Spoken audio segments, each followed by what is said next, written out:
Magandang tanghali. Alas 11 na. Bainumin ko si Alpha nito.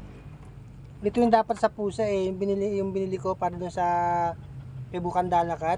Yung puti na pinopera natin na hindi nag-survive. Pwede naman siya sa aso eh. Oh. Cats and dog to eh. Itong vitamins na to.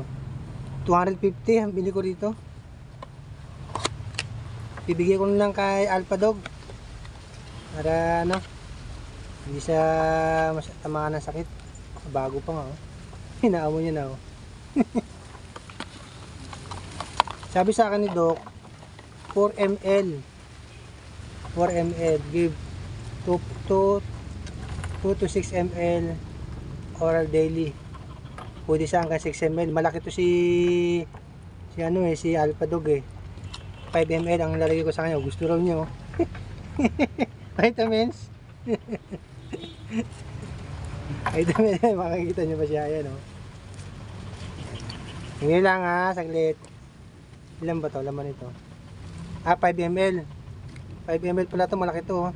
Ito na. Gamitin ko isang ganito. Yun oh. Sarado pa siya. Bago. Ano ba ito? Ayun. Nakakalog ba ito? Hindi na siguro no. Bango eh. Parang ano eh. Parang pantao eh. Yan. 5 ml. Alpha, inom ikaw nito ha. Inom ikaw nito. Vitamins to, vitamins.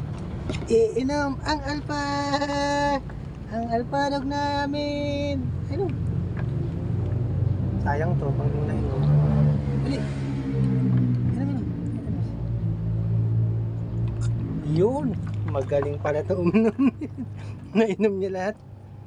Natapon ng konti. Dagdag tayo konti lang. Konti-konti. Para ma-consume niya yung 5 ml.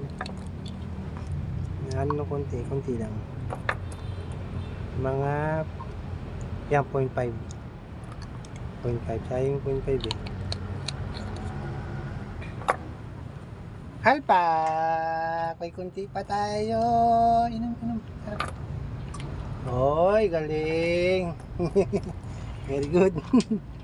Yan, ito yung kay Alpha Dog. Si Marga at saka si Marga at saka si Axel. Yung dalawang binili kong Elizabeth kahapon.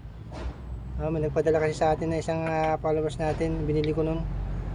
Yung sobra, bibili ko raw ng solar para sa may ilaw sila dito sa gabi. Yun po. Papainom ko na rin yung dalawa. Magandang tanghali po.